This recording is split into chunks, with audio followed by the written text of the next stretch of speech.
हम सब इस बात से भली भांति परिचित हैं कि दीनदयाल जी का जीवन संगठन सेवी और तपस्वी का जीवन था। राजनीति में शुचिता का संकल्प व्रत लेने की प्रेरणा पंडित दीनदयाल जी के राजनीतिक जीवन से हमको मिलती है और इस अवसर पर पार्टी के राष्ट्रीय अध्यक्ष माननीय जगत प्रकाश नड्डा जी से मैं निवेदन करूंगा कि वे इस अवसर पर हम सभी सांसदों को प्रास्ताविक भाषण दें। माननीय राष्ट्रीय अध्यक्ष जगत प्रकाश नड्डा जी।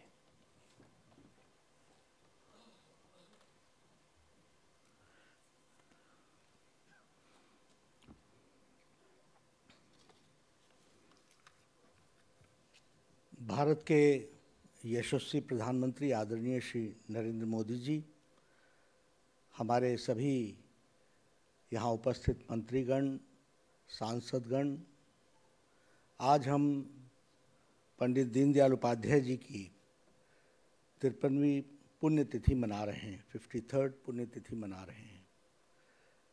संसद लगने के कारण, सत्र होने के कारण हम लोगों ने तय किया कि हमारे सभी सांसदगण आज यहाँ उपस्थित होकर के पुण्यतिथि भी मनाएंगे और ऐसे ही हम देश भर में सभी इकाइयों में पंडित दीनदयाल उपाध्याय जी के कृत्य को याद भी कर रहे हैं और उनके बताए रास्ते पर चलने का संकल्प लेते हुए आगे बढ़ने का हम लोगों ने तय किया है।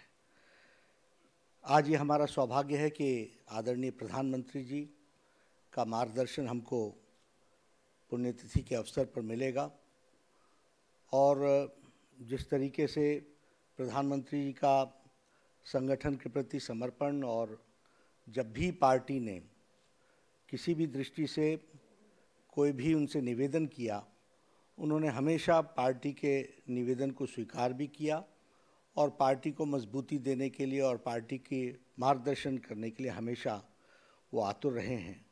आज वो हम सबके बीच में हम सबके निवेदन पर आए हैं। मैं अपनी ओर से उनका अभिनंदन भी करता हूं, स्वागत भी करता हूं और उनके मार्गदर्शन से हमको जो रास्ता मिलेगा उस पर हम सब लोग संकल्प लेकर के चलेंगे, ऐसा हम विश्वास रखते हैं। आज पंडित दीनदयाल उपाध्याय जी की पुण्यतिथि है। हम सब जानते हैं कि भारतीय राजनीति के वह शिखर पुरुष थे और हमारे भारतीय जनसंघ के संस्थापक सदस्य भी थे। लंबे समय महामंत्री रहे, बाद में वो अध्यक्ष बने। बहुत ही रहस्यमय तरीके से वो हम सबको छोड़ करके चले गए और वो रहस्य आज भी बना रहा है। लेकिन उन्होंने बहुत ही कम अवधि में भारतीय जनसंघ को जो गति दी, ताकत दी, उससे हम लोग प्रेरणा लेकर के आज अभी जो भारतीय जनता पार्टी का विशाल स्वरूप और दुनिया की सबसे बड़ी पार्टी बनी है और विचारधारा को लेकर के चल रही है, उसके मूल में पंडित दीनदयाल उपाध्याय जी का दिया हुआ मंत्र है, दृष्टि है, जिसको हम सब लोग लेकर के चल रहे हैं। जहाँ तक उनके खुद का व्यक्तित्व का सवाल था, हम सब जानते हैं कि बहुत कम लोग होते हैं जिनमें कई प्रकार के गुण होते हैं। वो बहुआयामी के धनी थे, प्रतिभा के धनी थे और एक शख्सियत ऐसे थे जिसमें राजनेता के गुण भी थे, संगठक के गुण भी थे और विचारक के गुण भी थे। 3 in 1 थे और उन्होंने हम सब लोगों को, संगठन को भी मजबूत किया, विचार भी दिया और साथ ही साथ राजनेता के तरीके से नेतृत्व भी उन्होंने प्रदान किया। हम सब जानते हैं कि उन्होंने एकात्म मानववाद का मंत्र दिया, जिसको लेकर हम सब लोग, हमारी सरकारें, हमारा नेतृत्व उसको लेकर के आगे बढ़ा है। ऐसे अटल जी के शब्दों में कहें तो राजनीति उनके लिए साध्य था, साधन था, साध्य नहीं था। वो साधन के रूप में उसको इस्तेमाल किया उन्होंने और इसी बात को वो आगे बढ़ाते चले गए। हम सब लोगों ने अपनी सरकारों में अंत्योदय को आगे बढ़ाया और प्रधानमंत्री नरेंद्र मोदी जी ने उसी को साकार करते हुए जो मंत्र आगे दिया सरकार में, सबका साथ, सबका विकास, सबका विश्वास, ये उसी मंत्र को, अंत्योदय एकात्म मानववाद को बढ़ाते हुए, फिर चाहे वो जनधन योजना हो, आयुष्मान योजना हो, प्रधानमंत्री आवास योजना हो, प्रधानमंत्री किसान सम्मान निधि हो, सौभाग्य योजना हो, उजाला योजना हो, उज्ज्वला योजना हो, ये सारी योजनाएं अंतिम व्यक्ति को ताकत देने का काम प्रधानमंत्री जी के नेतृत्व में हुआ है। इसलिए दीनदयाल उपाध्याय जी के बताए मंत्र को साकार करने का काम प्रधानमंत्री नरेंद्र मोदी जी ने बखूबी किया है और उसको दुनिया ने भी माना है और दुनिया में भी उसकी ख्याति बनी है। इस बात को हमको समझना चाहिए। उनका, पंडित दीनदयाल उपाध्याय जी का मानना था कि संगठन सेवा का माध्यम है और कोरोना काल में प्रधानमंत्री मोदी जी ने हम सबको एक दृष्टि दी, दिशा दी, ताकत दी और मंत्र दिया, सेवा ही संगठन है। और सेवा ही संगठन में भारतीय जनता पार्टी ने कोरोना काल में सबसे आगे बढ़ करके मानवता की सेवा के लिए एक बहुत बड़ा काम किया, आपके नेतृत्व में किया। उसका भी हमको उसमें से मार्गदर्शन मिला। आपने जिस तरीके से कोरोना संक्रमण को, पेंडेमिक को सामने से लीड किया है और जिस तरीके से 130 करोड़ जनता के मन में विश्वास बैठाते हुए भारत देश को कहीं भी, जब बड़े बड़े देश, शक्तिशाली देश अपने आप को असहाय महसूस कर रहे थे, हमारे से अच्छी स्वास्थ्य सेवाएं होने के बावजूद भी उनकी स्वास्थ्य सेवाएं लड़खड़ा गईं, तब आपने भारत देश के 130 करोड़ देश को फ्रंट से लीड करके दुनिया में स्थापित किया कि किस तरीके से हम आगे बढ़ सकते हैं। और आज ये गौरव प्रदान किया कि वैक्सीनेशन में हम दुनिया का सबसे बड़ा कार्यक्रम ले रहे हैं और इसके साथ साथ 130 करोड़ देश ही नहीं, 15 से 16 देशों को अभी तक हम वैक्सीन दे चुके हैं और भी जहां उनकी डिमांड हो रही है उसको भी पूरा कर रहे हैं। तो ये मानवता की दृष्टि से अपने देश की आवश्यकता को पूरा करना और अन्य देशों की भी आवश्यकता को पूरा करना, ये आपके नेतृत्व में हुआ है। और ये सब का हम सबको जो प्रेरणा, मंत्र, अंत्योदय, एकात्म मानववाद, उसी प्रेरणा को प्रधानमंत्री जी ने साकार किया है। आज वो हमारे बीच में हैं, हम सबको उनका मार्गदर्शन इस पुण्यतिथि में मिलेगा। मैं प्रधानमंत्री जी को विश्वास दिलाता हूँ कि आज समर्पण दिवस पर जो हम सारे देश में सभी इकाइयों में मनाते हैं, वो हम उसमें जो आपका मार्गदर्शन मिलेगा उसको लेकर के हम आगे कार्यक्रम भी लेंगे और पंडित दीनदयाल उपाध्याय जी के रास्ते पर चलते हुए सरकार के माध्यम से जो गरीबों की सेवा हो रही है, जो महिलाओं की सेवा हो रही है, जो किसानों की सेवा हो रही है, जो मजदूरों की सेवा हो रही है, जो आत्मनिर्भर भारत में आत्मविश्वास के साथ आपके नेतृत्व में भारत बढ़ा है आगे, उसको हम आगे बढ़ाने में पार्टी का भी एक एक कार्यकर्ता पूरी ताकत के साथ लगेगा, यही आपको विश्वास दिलाता हूँ। और मैं निवेदन करूँगा आपसे कि आपका हम सबको मार्गदर्शन मिले। इसके पहले एक एकल गीत होगा और एकल गीत के पश्चात फिर प्रधानमंत्री जी का हम सबको मार्गदर्शन मिलेगा।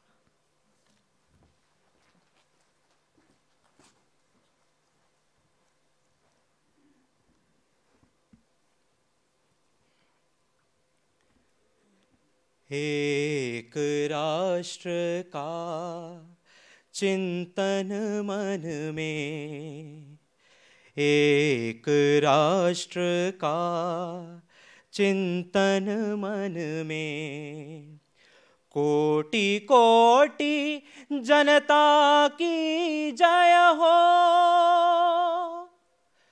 भारत जननी एक हृदय हो, भारत जननी एक हृदय हो, एक राष्ट्र का चिंतन मन में, कोटि कोटि जनता की जय हो। भारत जननी एक हृदय हो, भारत जननी एक हृदय हो। स्नेह सिक्त मानस की वाणी, गूंजे गिरा यही कल्याणी। चिर उदार भारत की संस्कृति सदा भय हो सदा जय हो। भारत जननी एक हृदय हो, भारत जननी एक हृदय हो। मिटे विषमता सर से समता, रहे मूल में मीठी ममता। तमस काली माँ को विदीर्ण कर, जन जन का पथ ज्योतिर्मय हो। भारत जननी एक हृदय हो, भारत जननी एक हृदय हो। एक राष्ट्र का चिंतन मन में, कोटि कोटि जनता की जय हो। भारत जननी एक हृदय हो। अनेक धर्म भाषा विभिन्न स्वर, एक राग अंतर में सज कर। झंकृत करे हृदय तंत्री को, स्नेह भाव प्राणों में लय हो। भारत जननी एक हृदय हो, भारत जननी एक हृदय हो।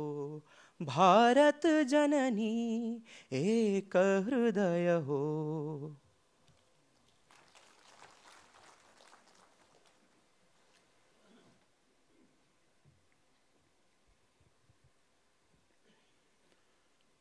भारत माता की, भारत माता की, भारत माता की। मैं कहूँगा दीनदयाल उपाध्याय, आप कहिए अमर रहे अमर रहे। दीनदयाल उपाध्याय, दीनदयाल उपाध्याय, दीनदयाल उपाध्याय। कार्यक्रम में मेरे साथ उपस्थित भारतीय जनता पार्टी के राष्ट्रीय अध्यक्ष श्रीमान जेपी नड्डा जी, पार्टी के सभी वरिष्ठ पदाधिकारीगण और सभी माननीय सांसद, आज हम सब दीनदयाल उपाध्याय जी पुण्यतिथि पर अनेक चरणों में अपनी श्रद्धांजलि अर्पित करने के लिए एकत्र हुए हैं। पहले भी अनेकों अवसर पर हमें दीनदयाल जी से जुड़े कार्यक्रमों में शामिल होने का, अपने विचार रखने का और अपने वरिष्ठ जनों से विचार सुनने का अवसर मिलता रहा है। यहाँ पर तो सभी लोग उस विचार परिवार के सदस्य हैं। दीनदयाल जी जिसके मुखिया की तरह, एक प्रेरणा की तरह अविरत रूप से हमें प्रेरणा देते रहे हैं। आप सबने दीनदयाल जी को पढ़ा भी है और उन्हीं के आदर्शों से अपने जीवन को गढ़ा भी है। और इसलिए आप सब उनके विचारों से, उनके समर्पण से भली भांति परिचित है। मेरा अनुभव है और आपने भी महसूस किया होगा कि हम जैसे जैसे दीनदयाल जी के बारे में सोचते हैं, बोलते हैं, सुनते हैं, उनके विचारों को पढ़ने का प्रयास करते हैं, हमें उनकी बातों में, उनके विचारों में हर बार एक नई ताजगी, एक नया दृष्टिकोण, एक नवीनता का अनुभव होता है। उनके विचार आज भी उतने ही प्रासंगिक है जितने तब थे, और आने वाले समय में भी उतने ही आवश्यक रहेंगे जितने आज है। एकात्म मानव दर्शन का उनका विचार मानव मात्र के लिए था। इसलिए जहां भी मानवता की सेवा का प्रश्न होगा, मानवता के कल्याण की बात होगी, दीनदयाल जी का एकात्म मानव दर्शन प्रासंगिक रहेगा ही रहेगा। एकात्म मानव दर्शन में विशेष रूप से इन 3 शब्दों में व्यष्टि से समष्टि की यात्रा व्यक्त होती है, स्वार्थ से परमार्थ की यात्रा का मार्ग स्पष्ट होता है, और मैं नहीं तू ही का संकल्प भी सिद्ध होता है। साथियों, हमारे यहां कहा गया है, स्वदेशे पूज्यते राजा, स्वदेशे पूज्यते राजा, विद्वान सर्वत्र पूज्यते। अर्थात सत्ता की ताकत से आपको सीमित सम्मान ही मिल सकता है। जहां सत्ता की ताकत प्रभावी होगी वहीं सम्मान मिलेगा, लेकिन विद्वान का सम्मान हर जगह होता है। दीनदयाल जी इस विचार के साक्षात जीता जागता उदाहरण है। उनका एक एक विचार, उनके एक एक शब्द उन्हें पूरी दुनिया में एक विलक्षण व्यक्तित्व बना देते हैं। सामाजिक जीवन में एक नेता को कैसा होना चाहिए, भारत के लोकतंत्र और मूल्यों को कैसे जीना चाहिए, दीनदयाल जी इसके भी बहुत बड़ा उदाहरण है। एक और वो भारतीय राजनीति में एक नए विचार को लेकर आगे बढ़ रहे थे, वहीं दूसरी ओर वो हर एक पार्टी, हर एक विचारधारा के नेताओं के साथ भी उतने ही सहज रहते थे। हर किसी से उनके आत्मीय संबंध थे। उन्होंने अपनी पॉलिटिकल डायरी लिखी थी, जिसमें नेहरू जी की सरकार की सुरक्षा के संबंध में, खाद्य नीतियों के संबंध में, कृषि नीति के संबंध में खुल करके तथ्यपरक आलोचना की थी, बहुत ही क्रिटिसाइज किया था। लेकिन जब उन्होंने अपनी इस डायरी को प्रकाशित किया पुस्तक के रूप में, तो इसका प्राकथन उन्होंने कांग्रेस नेता और यूपी के मुख्यमंत्री रहे श्रीमान संपूर्णानंद जी से ही लिखवाया। संपूर्णानंद जी ने अपनी टिप्पणी में एक बहुत ही प्रभावी लाइन लिखी है। उन्होंने लिखा है, ये पुस्तक फ्यूचर रीडर्स के लिए एक साइकोलॉजिकल ग्लो है। आज दुनिया देख रही है कि इस महापुरुष के विचारों का ये ग्लो कैसे पूरे भारत में अपनी चमक बिखेर रहा है।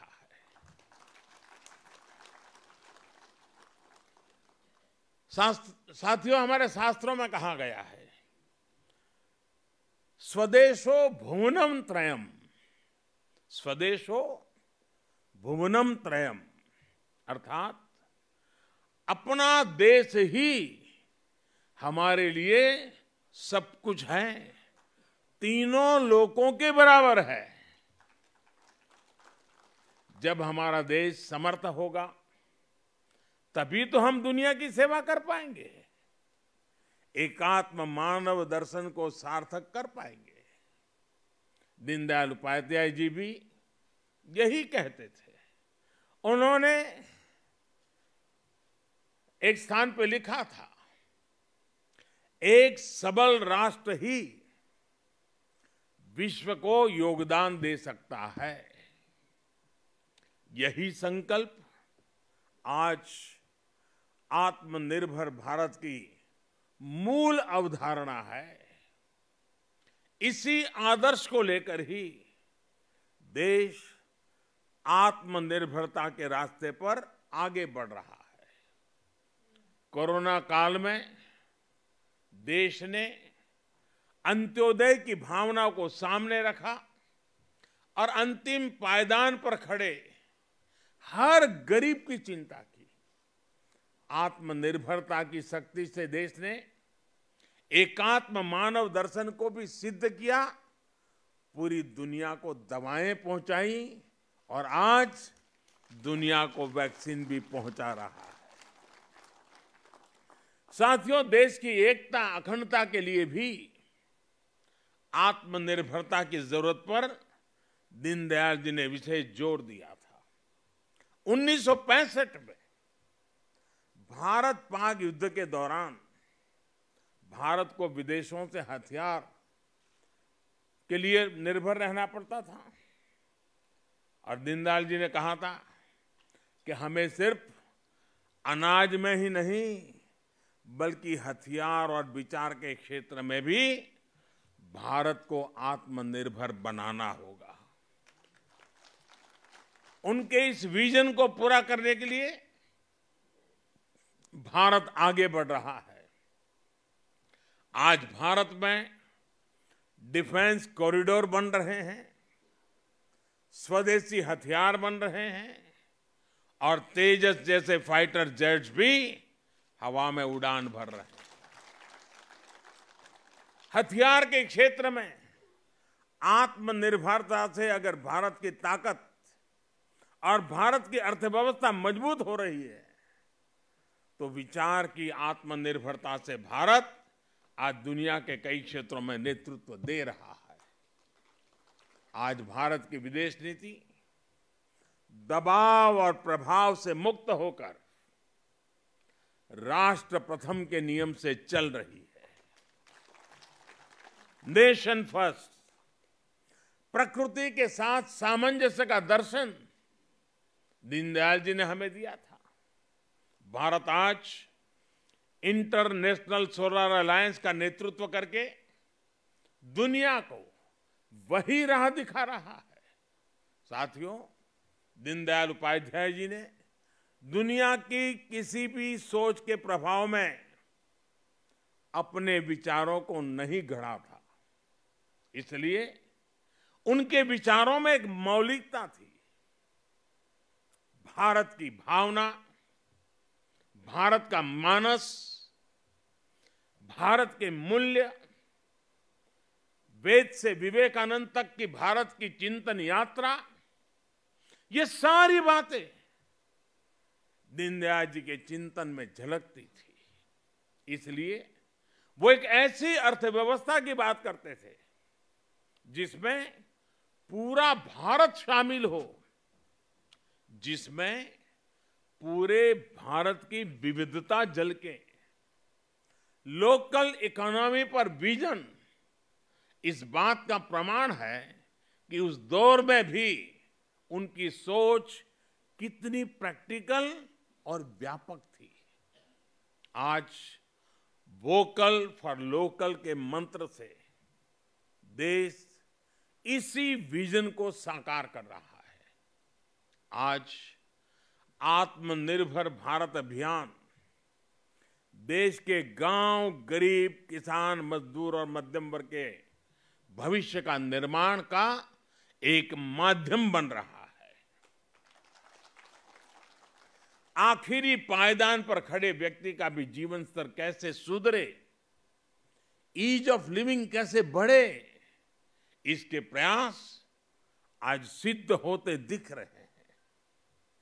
उज्ज्वला योजना, जनधन खाते, किसान सम्मान निधि, हर घर में शौचालय, हर गरीब को मकान, आज देश एक एक कदम आगे बढ़ते हुए इसको सिद्ध करता हुआ गौरव के साथ विकास की राह पर चल पड़ा है। इंफ्रास्ट्रक्चर की दिशा में हो रहा बड़ा बदलाव भी सामान्य मानवी के जीवन को सरल बनाएगा, देश को एक नई भव्य और आधुनिक पहचान देगा। साथियों, आज जब देश में इतने सकारात्मक बदलाव हो रहे हैं, पूरी दुनिया में भारत का कद बढ़ रहा है, तो कौन भारतीय होगा, कौन इस मां का लाल होगा जिसको गौरव न होता हो, उसका सीना चौड़ा न होता हो, उसका माथा ऊंचा न होता हो। आज विश्व भर में फैला हुआ भारतीय समुदाय जिस गर्व के साथ जी रहा है, उसका कारण भारत में हो रही गतिविधि है। हमें गर्व होता है कि हम अपने महापुरुषों के सपनों को पूरा कर रहे हैं। हमें गर्व है कि हमारी विचारधारा देशभक्ति को ही अपना सब कुछ मानती है। हमारी विचारधारा देशभक्ति से शुरू होती है, हमारी विचारधारा देशभक्ति से प्रेरित होती है, हमारी विचारधारा देश हित के लिए होती है।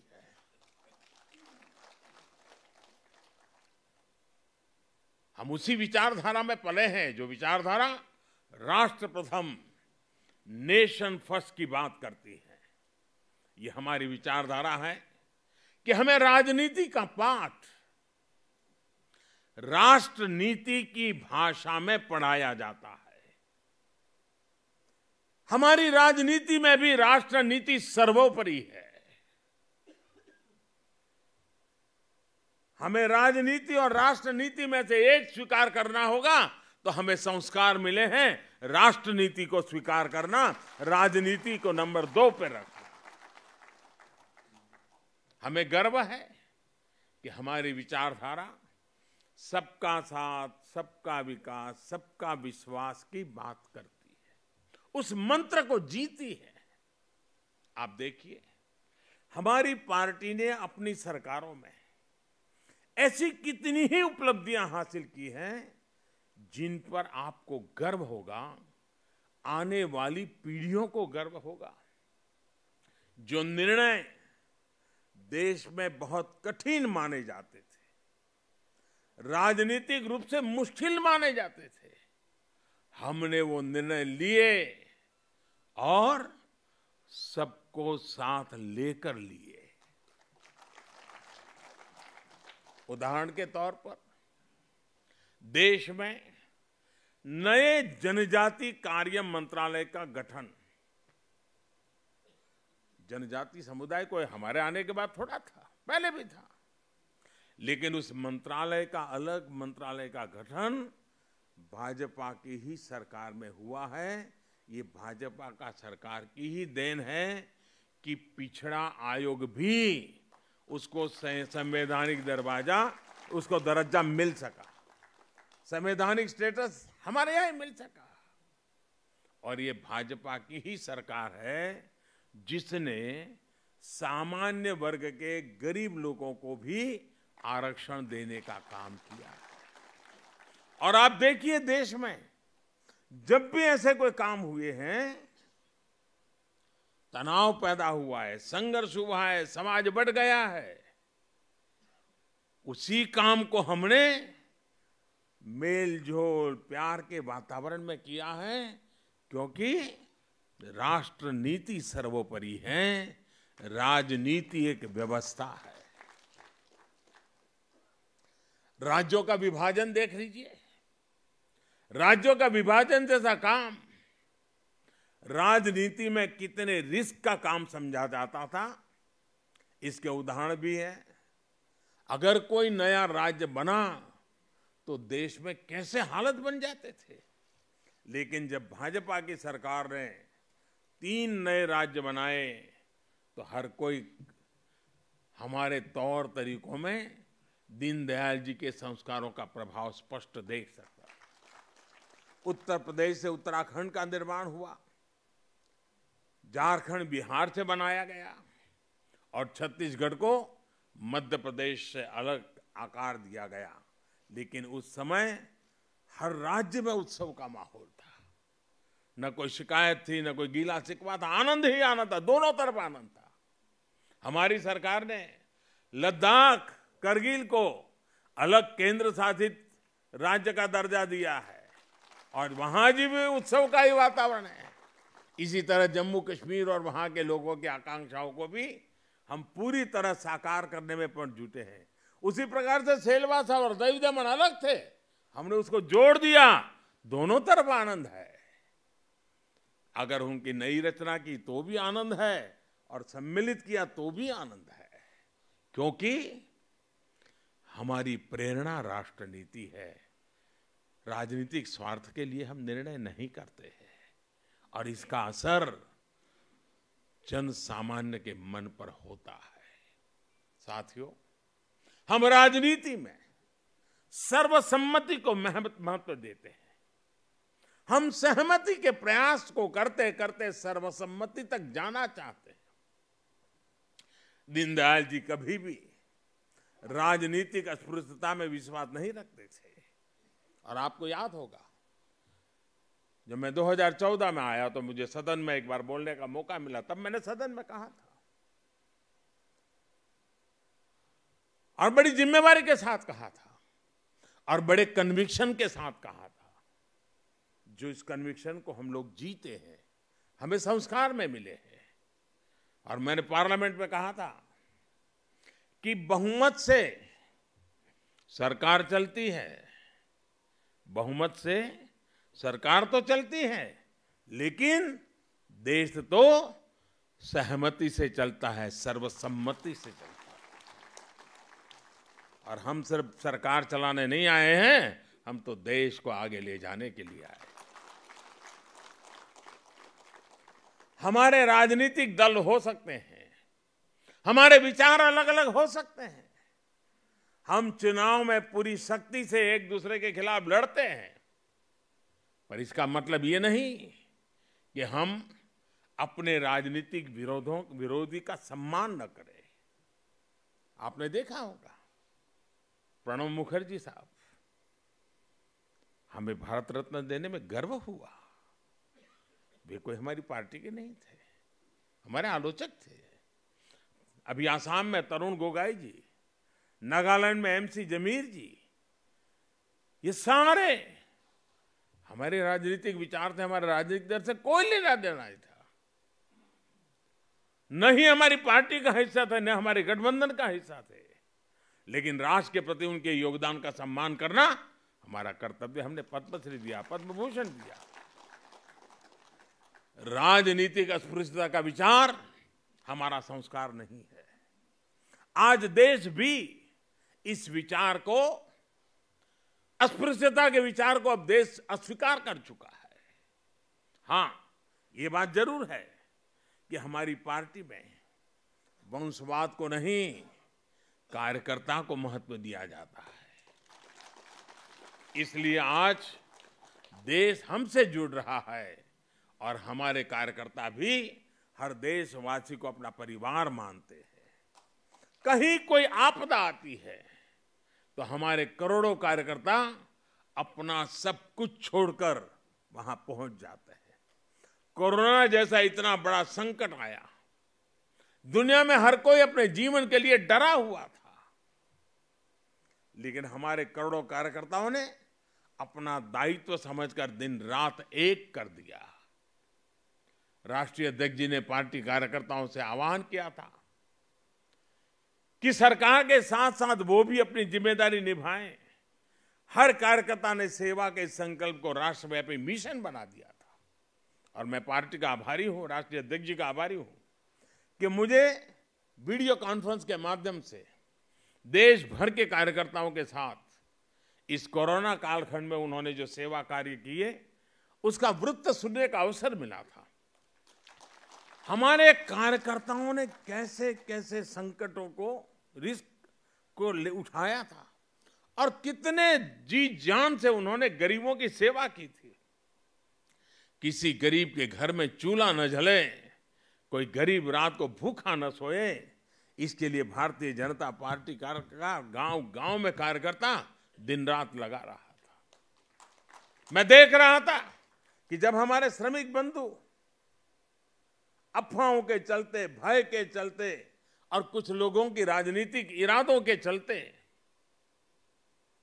जब शहरों को छोड़ करके, रोजी रोटी छोड़ करके गांव की ओर चल पड़े थे, तब भारतीय जनता पार्टी के कार्यकर्ता राह पर खड़े रह करके उनको जूते तक देने की चिंता करते थे, उनकी दवाई की चिंता करते थे, उनके पानी की। ये सारा वृत्त मैं सुन रहा था, मेरे मन को छू रहा था और कार्यकर्ताओं के इस परिश्रम से मुझे भी काम करने की प्रेरणा मिलती थी। इस अभियान में किसी ने वोट बैंक की चिंता नहीं की, ये नहीं सोचा कि किसका वोट हमें मिलता, किसका नहीं मिलता। साथियों, हमारी पार्टी, हमारी सरकार आज महात्मा गांधी के उन सिद्धांतों पर चल रही है जो हमें प्रेम और करुणा के पाठ पढ़ाते हैं। हमने बापू की 150वीं जन्म जयंती भी बनाई और उनके आदर्शों को अपनी राजनीति में, अपने जीवन में भी उतारा। हमारी सरकार ने हमारे महापुरुषों को भी राजनीतिक समीकरण के चश्मे से कभी नहीं देखा। जिन स्वाधीनता सेनानियों की उपेक्षा होती रही, उन्हें हमने सम्मान दिया। ये हमारी ही सरकार है जिसने नेताजी को वो सम्मान दिया जिसके वो हकदार थे। उनसे जुड़ी हुई फाइल्स को खोला, लाल किले पर झंडा फहराने का काम नेताजी की स्मृति में करना शायद किसी और शासन में कोई सोच नहीं सकता था। अंडमान निकोबार में नेताजी को याद कर करके उस द्वीप समूह में एक का नाम नेताजी के नाम से कर देना शायद किसी और सरकार में कोई सोच नहीं सकता। सरदार पटेल की दुनिया की सबसे बड़ी प्रतिमा बनाकर हमने उन्हें श्रद्धापूर्वक नमन किया है। देश की एकता के मंत्र को आने वाली पीढ़ियों को प्रेरणा के रूप में उस जगह से चेतना मिलती रहे, उस रूप में उस परिसर को खड़ा किया गया है। और मैं तो मेरे सभी सांसदों को चाहूंगा कि कभी न कभी अपने कार्यकर्ताओं की टोली बना करके जरूर उस स्थान पर जाइए, कम से कम एक रात वहां बिताइए। और दूसरा, मैं हमारे सभी सांसदों से आग्रह करूंगा, जब भी मौका मिले अपने कार्यकर्ता और अपने साथियों के साथ काशी जाकर के, काशी के निकट में ही जहां पंडित दीनदयाल जी ने अपना अंतिम सांस लिया था, जहां एक स्मारक उत्तर प्रदेश सरकार ने बनाया है, देखने जैसा स्मारक बनाया है। दीनदयाल जी की भव्य प्रतिमा वहां रखी है। वो इतना बढ़िया परिसर बना है, हम लोगों के लिए बड़ा एजुकेटिव है। आप जरूर कभी, काशी से कोई ज़्यादा दूर नहीं है, बाय रोड आप चले जा सकते हैं और वहां एक बार हो आइए। हमारे लिए सारे तीर्थ क्षेत्र हैं और हम लोगों ने कभी न कभी मौका लेकर के वहां जाना चाहिए। आप देखिए, जिस जगह पे हम बैठे हैं, बाबा साहब आम्बेडकर की स्मृति में बना हुआ है भवन, क्या कोई और सरकार बनाती क्या? ये हमारे संस्कार हैं जो हमें इस काम करने के लिए प्रेरित करते हैं। बाबा साहब आम्बेडकर को भी भारत रत्न तब मिला जब बीजेपी के समर्थन से सरकार बनी थी। इन कार्यों का भाजपा को, हम सभी को बहुत गर्व है। साथियों, अगले महीनों में 5 राज्यों में चुनाव भी आने वाला है। हम सभी कार्यकर्ताओं को राष्ट्रीय अध्यक्ष जी के नेतृत्व में अपनी सकारात्मक सोच और परिश्रम के आधार पर जनता के बीच में जाना है। जनता इन 6 सालों में हमारी नीतियों को भी देख चुकी है और सबसे बड़ी ताकत हमारी जो है, देश ने हमारी नीयत को भी देखा है, परखा है और पुरस्कार भी दिया है। हमें उसी विश्वास को लेकर के आगे बढ़ना है। राष्ट्रीय अध्यक्ष जी के नेतृत्व में हम जरूर सफलता पाएंगे। साथियों, हमने देखा है कि पिछले कुछ सालों में टेक्नोलॉजी का यूज करके हम बहुत बड़े स्केल पर लोगों के जीवन में परिवर्तन लाने में सफल हुए हैं। गरीब, कम पढ़ा लिखा व्यक्ति टेक्नोलॉजी को यूज नहीं कर पाएगा, ऐसे सारे मिथक को तोड़कर आज देश रिकॉर्ड स्तर पर डिजिटल लेन देन कर रहा है। आज देश में हर महीने 4 लाख करोड़ रुपए से भी ज्यादा का लेन देन यूपीआई के माध्यम से हो रहा है। मोबाइल फोन से वो खरीद बिक्री कर रहा है, पैसे लेना देना कर रहा है। डिजिटल लेन देन करना अब लोगों के व्यवहार का हिस्सा बनता जा रहा है। टेक्नोलॉजी के बेहतर इस्तेमाल की वजह से अब गरीब से गरीब व्यक्ति अपना हक बिना किसी भ्रष्टाचार के पा रहा है। पहले कितनी ही योजनाओं का पैसा गरीब तक पहुंच ही नहीं पाता था, आज उसके हक का वही पैसा सीधे उसके बैंक खाते में ट्रांसफर किया जा रहा है। कितनी ही योजनाएं ऐसी थी जिसमें लाभार्थियों की सही पहचान नहीं हो पाती थी, जो अपात्र होते थे वो इसका फायदा उठा लेते थे। लेकिन अब टेक्नोलॉजी की वजह से वो सारी पुरानी अवस्थाएं बदल गई हैं। करोड़ों से नाम जो सिर्फ कागजों में थे, जो किसी गरीब का हक उस तक पहुंचने नहीं देते थे, उन नामों को हटाया जा चुका है। आज 1,80,000 करोड़ रुपए से अधिक गलत हाथों में जाने से पैसा बच रहा है। टेक्नोलॉजी का बेहतर इस्तेमाल आपको अपने क्षेत्र के लोगों के साथ कनेक्ट करने में बहुत मदद कर सकता है। इसके लिए एक अहम माध्यम नमो ऐप भी है। नमो ऐप पर जो टूल्स हैं वो आपको जनता जनार्दन से संवाद में सहायता कर सकते हैं। मैं चाहता हूं मेरे सभी सांसदों के लिए ये हथियार बहुत काम आए। आप थोड़ा समय दीजिए उसके साथ, आप देखिए उसमें इतनी चीजें हैं जो आपके क्षेत्र के लोगों से संपर्क बनाने के लिए वो एक बहुत बड़ा साधन, बहुत बड़ा हथियार, बहुत बड़ा माध्यम आपके टेलीफोन में उपलब्ध, आपके मोबाइल फोन में उपलब्ध है। आप उसका फायदा उठाइए। और उसकी अच्छी एक बड़ी ताकत ये है कि ये 2 वे कम्युनिकेशन का भी बहुत अच्छा प्लेटफॉर्म है। आप अपने कार्यकर्ताओं के साथ छोटी मोटी मीटिंग आराम से कर सकते हैं। उसके ऊपर आप लोगों तक अपनी बात पहुंचा सकते हैं और लोग भी उतनी ही आसानी से अपनी बात आप तक पहुंचा सकते हैं। साथियों, आजादी के 75 वर्ष का अवसर आज हमारे एकदम सामने खड़ा है। आत्मनिर्भर भारत को लेकर आज पूरे देश में एक चेतना जगी है। मैं आपसे आग्रह करूंगा, पार्टी की हर इकाई, देश में भी, राज्यों में भी, जिले में भी और पोलिंग बूथ तक, हर इकाई आजादी के 75 साल निमित्त कम से कम 75 ऐसे कोई न कोई काम हम करेंगे। कर सकते हैं क्या? कम से कम 75 काम के साथ हम जुड़ेंगे। भले 1 साल लगे, 1.5 साल लगे, लेकिन हम करेंगे। हम उन 75 कामों को आइडेंटिफाई करें। आजादी के 75 साल के निमित्त इस काम को अवश्य करें और उसका हिसाब किताब रखें। देश के सामान्य मानवी से जुड़ने का हम प्रयास करें। आजादी के 75 साल सिर्फ रंगाराग कार्यक्रम के समाप्त नहीं होना चाहिए। जन मन के साथ जुड़ने का एक बहुत बड़ा अवसर होना चाहिए। नई पीढ़ी को राष्ट्र के लिए प्रेरणा देने की एक ताकत के रूप में परिवर्तित होना चाहिए।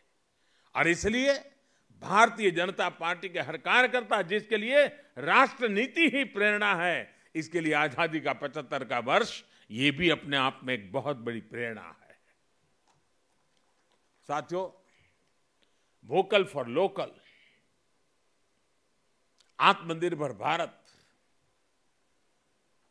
मैं सभी मेरे एमपी साथियों से आग्रह करता हूं, मेरे सांसद साथियों से आग्रह करता हूं, मैं भारतीय जनता पार्टी के कार्यकर्ताओं से आग्रह कर रहा हूं।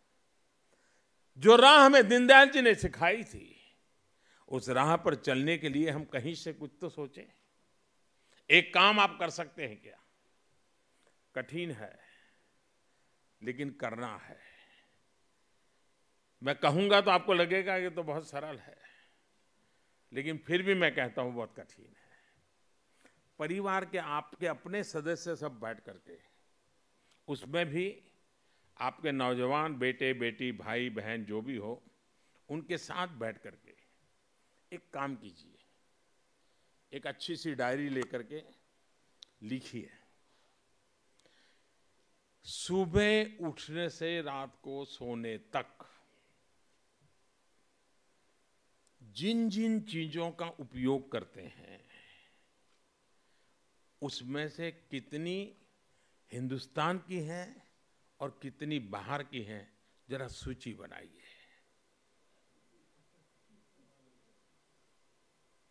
मैं बिल्कुल कहता हूं, आप खुद जब सूची बनाएंगे आप चौंक जाएंगे, आप डर जाएंगे। हमें पता ही नहीं है बिना कारण जो चीज हमारे देश में उपलब्ध है, जो चीज हमारे देश के लोग बनाते हैं, मेहनत का श्लोक बनाते हैं, वे भी चीजें जाने अनजाने में हमारे जीवन में घुस गई है। अगर देश की मिट्टी की सुगंध जिसमें न हो, देश के मजदूर का पसीना जिसमें न हो, ऐसी चीजों से मुक्ति पानी चाहिए कि नहीं पानी चाहिए? ये जिम्मा हमें लेना चाहिए कि नहीं लेना चाहिए? मैं ये नहीं कह रहा हूं कि भाई आपके पास कोई घड़ी है, कोई चश्मा है तो फेंक दो, मैं ये बात का विचार का पक्ष का नहीं हूं। लेकिन सोचिए तो, बिना कारण चीजें घुस गई है जी। 80% तो चीजें वो होगी जब लिखोगे, अच्छा मैं ये भी चीज बाहर की उपयोग कर रहा हूं, अरे रे कैसी गलती कर दी, आपका भी मन उठ जाएगा जी। आप देखिए देश को और जब हम अपने से शुरू करेंगे तो कन्विक्शन के साथ हम औरों को भी कह पाएंगे, और इसमें गर्व अनुभव कीजिए दोस्तों।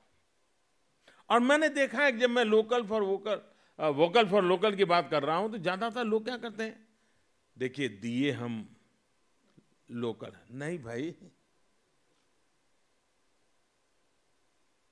दिवाली के दिए से बात पूरी नहीं हो जाती है। वो तो हमारे मन के अंधेरे को दूर करने के लिए एक छोटी सी शुरुआत है। हमें जरा व्यापक रूप से होना चाहिए। साथियों, दीनदयाल जी ने हमें जो संस्कार दिए, ये समाज के प्रति हमारी जो संवेदना होती है, उस संवेदना का सामर्थ्य कितना होता है। अब देखिए सरकारें इतनी आई है, कुछ काम हम ऐसे कर रहे हैं जिसमें आपको वो बात नजर आएगी। जैसे मैंने अभी कई चीजें बताई, शौचालय का सोचने का विचार एकात्म मानव दर्शन के कारण आता है जी, सबका साथ सबका विकास का मंत्र से आता है। आपने देखा होगा कि सरकार ने काम किया, हमारे देश में भाषाएं तो अलग अलग है और हम अलग अलग भाषाओं के कारण अपने अपने दुनिया में जीते भी हैं, ये हमारी विविधता अपनी ताकत भी है। लेकिन क्या कारण है कि हमारे देश में ये जो हमारे मुक बधिर भाई बहन होते हैं, हमारे दिव्यांग होते हैं, उनके लिए भी आजादी के इतने सालों के बाद भी हम कॉमन साइन लैंग्वेज नहीं बना पाए थे। तमिलनाडु के एक मुक बधिर जिस लैंग्वेज को जानता था, दिल्ली का बच्चा वो नहीं जानता था। जो बंगाल का जानता था वो गुजरात का नहीं जानता। क्यों? हर एक ने अपने अपने तरीके से साइनेज डेवलप की थी। इस सरकार की संवेदनशीलता देखिए कि हमने मेहनत करके अब पूरे देश में एक ही प्रकार के साइंस थे वो समझ पाता है, ये शिक्षा शुरू की। इसमें देश की एकता का भी मुद्दा है, सरलता का भी मुद्दा है। यूं तो लगने वाली चीज बहुत छोटी है, लेकिन देश में छोटे छोटे लोगों की चिंता करने से ही देश बड़ा बनता है। कोई चीज छोटी नहीं होती है, कोई काम छोटा नहीं होता है, कोई व्यक्ति छोटा नहीं होता है। किसी आवश्यकता हमें छोटी लगती हो, लेकिन उसकी जिंदगी में वो बहुत बड़ी होती है। ये जो है ना एकात्म मानव दर्शन का एक रूप है, और इसलिए हम लोगों का काम है कि हम कैसे करें। पंडित दीनदयाल जी के जीवन को देखें,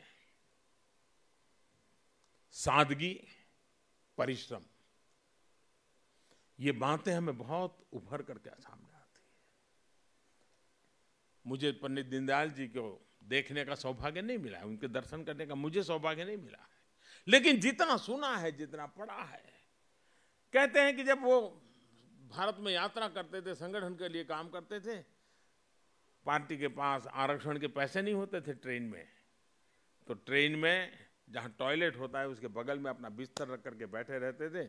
24-24 घंटे यात्रा कर करके किसी कार्यकर्ता के यहाँ पहुंचते थे। ये परिश्रम कर करके इस पार्टी बनी है जी। अनेक लोगों ने उस प्रकार का जीवन जिया है। हम लोग तो भाग्यशाली हैं कि आज हमें हमारे नसीब में सब आया है, लेकिन 3-3, 4-4 पीढ़ियों के अखंड एक निष्ठ पुरुषार्थ का परिणाम है कि आज ये वट वृक्ष बना है। और ये साधना कम नहीं है जी। आप भी अपने इलाकों में देखोगे ऐसे कई परिवार मिलेंगे जो 3-3, 4-4 पीढ़ी लगी है और उन्होंने कभी कुछ पाया नहीं है, लिया भी नहीं, मांगा भी नहीं है। उनके सम्मान की चिंता हम लोगों का दायित्व है। हम एक परिवार है, हमारे संस्कार है। मैं इस कोरोना काल में, क्योंकि मैं पहले संगठन का काम करता था, तो मैं देश भर में सभी लोगों से ज्यादातर परिचित रहा। बीच में ये गुजरात मुख्यमंत्री बन गया तो थोड़ा मेरा संपर्क कम भी हो गया, लोग भी बदल गए। लेकिन मैंने इस कोरोना काल में सुबह हर दिन 25-50 लोगों से फोन पर बात करने का एक कार्यक्रम बनाया मैंने। और जो भी बड़ी आयु के हैं, 70-75 के आयु के आसपास के पुराने लोग, सबको फोन करके उनके आशीर्वाद मांगता था। आप कल्पना कर सकते हैं, आप में से क्षेत्र में कई लोग होंगे जिनको पास मेरा फोन गया होगा। वे इतने आशीर्वाद देते थे, कोई शिकायत नहीं करते थे। फोन आया तो फिर ज्यादातर देख कहता, अरे भाई मोदी जी इतना काम है आपके पास, आप काहे को मेरी इतनी चिंता करते हो, अरे हम कर लेंगे। कि ये परिवार भाव, ये अपने आप में एक बहुत बड़ी ताकत होता है जी। हमने इसे कभी नहीं भूलना चाहिए। आप देखिए दीनदयाल जी के पास क्या था, कुछ नहीं था जी। वे अनिकेत थे, वे अकिंचन थे, न घर था न धन था, लेकिन हमारे दिलों में आज भी है। साथियों, ऐसी प्रेरक व्यक्तित्व, ऐसे प्रेरक विचार, ऐसी परंपरा की विरासत हमारे पास जब हो, तब हमें राष्ट्र सेवा के हमारे संकल्पों से कोई विचलित नहीं कर सकता है, कोई हमें विमुख नहीं कर सकता है। साथियों, एक राष्ट्र जब किसी लक्ष्य को लेकर के आगे बढ़ता है, तो उस लक्ष्य के प्राप्ति की जो प्रक्रिया है, उसमें व्यक्ति निर्माण का कार्य होता है। उस लक्ष्य के प्रति उत्साहित, समर्पित, संकल्पित लोग देश के लिए तो मूल्यवान होते ही हैं, वो किसी भी संगठन के लिए भी उतने ही मूल्यवान होते हैं। इसलिए एक संगठन के रूप में हमारे सामने अवसर हैं कि इस प्रक्रिया में हमें ऐसे कई नए लोग, खासकर युवा साथी मिलेंगे, जिनके स्वभाव में देश के लिए कुछ करना, देशवासियों के प्रति प्रेम, ये सब सहज रूप से होगा। अलग अलग क्षेत्रों से ऐसे लोगों को भाजपा से जोड़ना, यह भी हमारी प्राथमिकता होनी चाहिए। हमें हमारा परिवार का विस्तार करना चाहिए। हिंदुस्तान की सीमाएं उतनी ही भाजपा की सीमाएं होनी चाहिए। हमारे संगठन के क्वांटिटेटिव और क्वालिटेटिव विस्तार को भी यह अवसर है, और इसलिए मैं चाहूंगा कि हमें इसमें कहीं कमी नहीं है। एक और बात भी मैं कहना चाहूंगा, हमें अपने विचारों को व्यापक बनाने का प्रयास भी लगातार करते रहना चाहिए। इसके लिए दीनदयाल जी हमेशा अध्ययन पर विशेष जोर देते थे। आप सभी अध्ययन के लिए जरूर समय निकालें, आप संसद के संसाधनों का प्रयोग करें, और भी जैसी रुचि हो वैसे विषयों से भी जुड़े। दीनदयाल जी को पढ़ने समझने के लिए भी आप समय निकालें। इसी तरह आप बाबा साहब आम्बेडकर को, डॉक्टर श्यामा प्रसाद मुखर्जी को, नेताजी सुभाष चंद्र बोस को, इन सबको जरूर पढ़ें। इससे आपके राजनीतिक जीवन में एक नई दिशा मिलेगी, आप एक अलग छाप छोड़ पाएंगे। मुझे विश्वास है कि हम सब दीनदयाल जी के इन आदर्शों को लेकर के आगे बढ़ेंगे। दीनदयाल जी का अंत्योदय का जो सपना था वो 21वीं सदी में एक नए भारत के निर्माण के साथ पूरा होगा। मेरे साथियों, देश की हमसे बहुत अपेक्षाएं हैं। उन अपेक्षाओं को पूरा करने के लिए हमें अपनी तरफ नहीं देखना है, आखिरी छोर पर जो इंसान बैठा है, जो परिवार बैठा है, उसकी तरफ देखना है। अगर हम उसको मन में रख करके काम करेंगे, न कभी थकान आएगी, न विराम का मन करेगा, न कोई मोह में उस दिशा में खींच करके ले जाएगा। हम विरक्त भाव से, तन मन धन से उसकी सेवा का आनंद ले पाएंगे।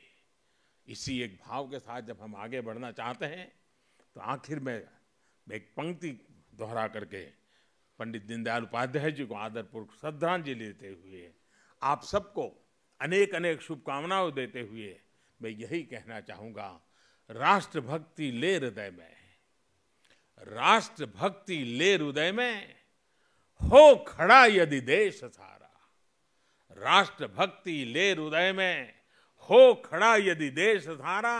संकटों पर मात कर, संकटों पर मात कर, यह राष्ट्र विजयी हो हमारा, यह राष्ट्र विजयी हो हमारा। बहुत बहुत धन्यवाद।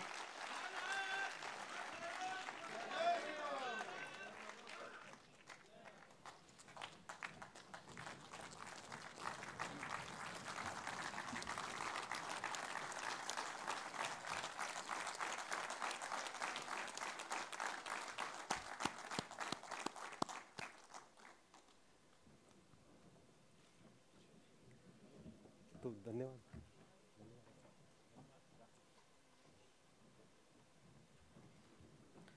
आदरणीय प्रधानमंत्री जी, आपके विचारपूर्ण और प्रेरणादायी संबोधन ने आज हम सभी सांसदों को आपके इस वाक्य को हमेशा स्मरण रखने के लिए मजबूर किया है, जो आपने कहा है कि हमारी राजनीति देशभक्ति से शुरू होती है, देशभक्ति से प्रेरित होती है और देश हित के उद्देश्य के लिए समर्पित होती है। अपने इस कार्यक्रम के समापन में मैं लोकसभा के मुख्य सचेतक